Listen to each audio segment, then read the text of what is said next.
Hello मेरे प्यारे बच्चों, तो कैसे हैं आप सब। उम्मीद करते हैं सब बढ़िया होते हैं। बच्चों आज की इस वीडियो में हम लोग सॉल्व करने वाले एक बहुत ही पुद्दू सा छोटा सा क्वेश्चन जिसका नाम है एग्जांपल नंबर 4। और ये बहुत ही सरल है, बट यहाँ पे हम लोगों ने जो पढ़ा कि तीन मोनोमियल्स को कैसे भिड़ा भिड़ा के हम लोग क्या करते हैं, मल्टीप्लाई करते हैं। तो वही चीज यहाँ पे भी देखेंगे कि तीन मोनोमियल्स का एग्जाम्पल है, ये समझ लो। और ये बहुत ही मजा आने वाला है। ठीक है, तो चलो प्यारे बच्चों, चलो हम लोग करते हैं। यहाँ पे क्या रहा है, फाइंड द वॉल्यूम। अच्छा, कौन बताएगा कि कोई क्यूब दिया है उसका वॉल्यूम क्या होता है। सच्ची क्या बात कर दिया। ये देखो, अगर ये हमारे पास क्यूब है या क्यूबॉइड है, सीधे कहो क्यूबॉइड है, ठीक है, यू क्यूबॉइड। अब कौन बताएगा बाबू कि इसको हम लोग इसका आंसर कैसे निकालेंगे। अगर मुझे वॉल्यूम निकालना है तो वॉल्यूम के लिए हमको हमारा फॉर्मूला क्या होता है, length into breadth into height. ये वॉल्यूम का फॉर्मूला होता है। मतलब लेंथ अगर दियो तो लेंथ लो, ब्रेथ दियो ब्रेथ लो, और हाइट लो, तीनों को मल्टीप्लाई करो तो अपने को क्या मिल जाएगा, अंदर का वॉल्यूम मिल जाएगी। ठीक, तो कुछ इसी तरीके से यहाँ पे हमें क्वेश्चन दिया है कि लेंथ हमको ये देखो 2ax दिया गया है, एक्सप्रेशन में टर्म्स में दिया गया है। यहाँ पे वेरिएबल कांस्टेंट को मल्टीप्लाई करके हमको ये टर्म दिया गया है। सीधा 1 2 3 4 सेंटीमीटर नहीं दिया गया, सीधा कुछ एक्सप्रेशंस में दे दिया। अब देखो ब्रेथ है, ब्रेथ क्या है 3by दे दिया, हाइट दे दी है 5cz। बट आप नोटिस कर रहे हो ये एक टर्म दिया गया है, एक टर्म है, एक टर्म मतलब क्या है, मोनोमियल। अगर दो टर्म होता मतलब 3b+1 हो जाता तो ये क्या हो जाता, दो टर्म हो जाता। तो अपने पास क्या है, सब मोनोमियल वाले हैं। ये भी मोनो, ये भी मोनो, वो भी mono, mono mono mono mono mono, सब मोनो। तो अब हम लोग को करना क्या है, ध्यान सुनो। अपने को फाइंड करना है वॉल्यूम किसका, ईच रेक्टेंगल। तो rectangle 1 2 3 box with the given length breadth and height, हमको तीनों चीजें दी गई हैं। तो अगर हम लोग पहला क्या हम लोग निकालें, मतलब पहला अगर सॉल्व करें, मतलब हम लिखें वॉल्यूम 1 लिखें तो वॉल्यूम 1 क्या होता है, हमें सबका फॉर्मूला क्या होने वाला है, length into breadth into height. हाँ कि ना। अब ये देखो लेंथ क्या है अपने पास 2ax, हाँ कि ना, इसको ब्रैकेट में लो। फिर मल्टीप्लाई करना है अपने को ब्रेथ से, तो ब्रेथ कितना है 3by, ठीक है। फिर मल्टीप्लाई करो 5cz से।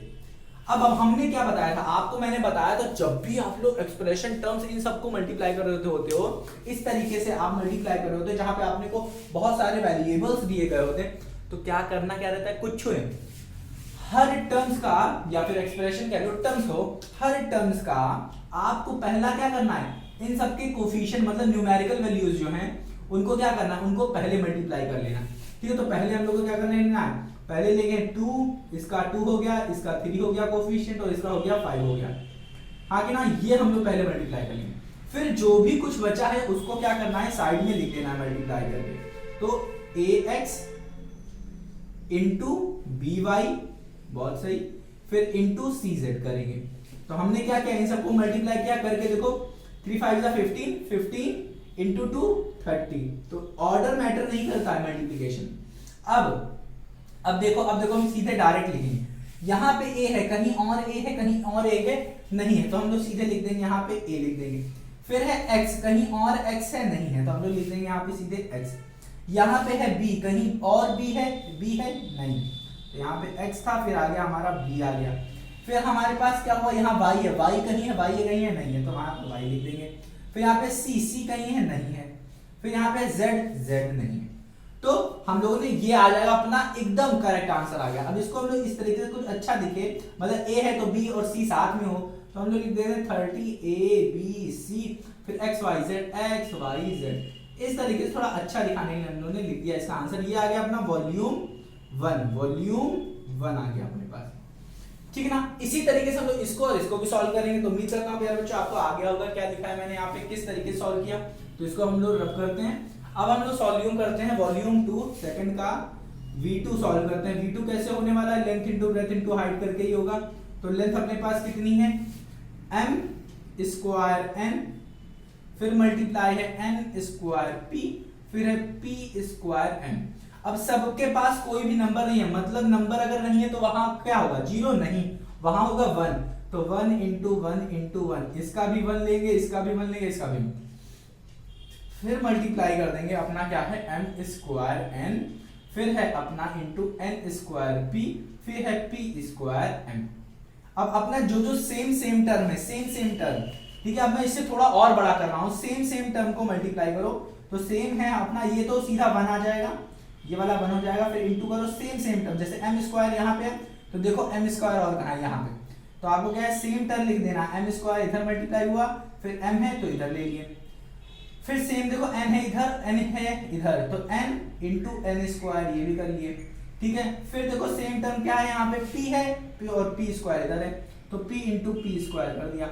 अब देखो हम लोगों ने पढ़ा था अगर a है, a की पावर m है कुछ और फिर a की पावर n है, तो क्या होता है दोनों क्या हो जाते हैं सेम, ऐसे लिख देते हैं, और ऊपर वाली पावर जो होती है फिर एक्सपोनेंट क्या हो जाते हैं ऐड हो जाते हैं। तो इधर देखो सेम है, पावर्स क्या यहाँ पे 2 है तो यहाँ पे 1 है, तो दोनों मिलके क्या हो गए, ये हमको मिल गया p दी क्यूब, 3 हो गया, 2 + 1 3 हो गया। इसी तरीके से ये भी देखो यहाँ पे भी क्या हो जाएगा, इंटू में n की पावर 3 हो जाएगा, सिमिलरली यहाँ पे भी m की पावर 3 हो जाएगा, और यहाँ पे क्या है 1 है तो 1 लिख दो, कोई दिक्कत नहीं। इसका मतलब ये क्या आ जाएगा 1 m क्यूब n क्यूब और p क्यूब, या फिर हम लोग सीधे सीधे लिख सकते हैं m क्यूब n क्यूब और p क्यूब, ठीक है ना। तो ये हो जाएगा अपना आंसर, उम्मीद करता हूं आ गया होगा प्यारे बच्चों आपको।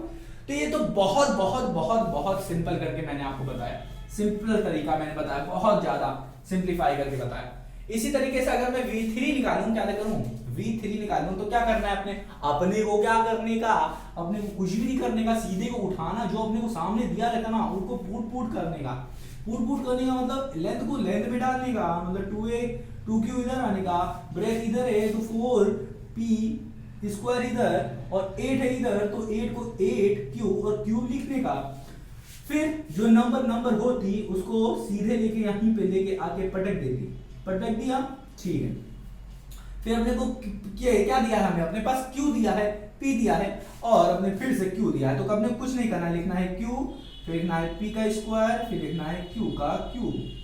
अब अपने को इन सब को मल्टीप्लाई करने का, 2 4 8 8 64 होता।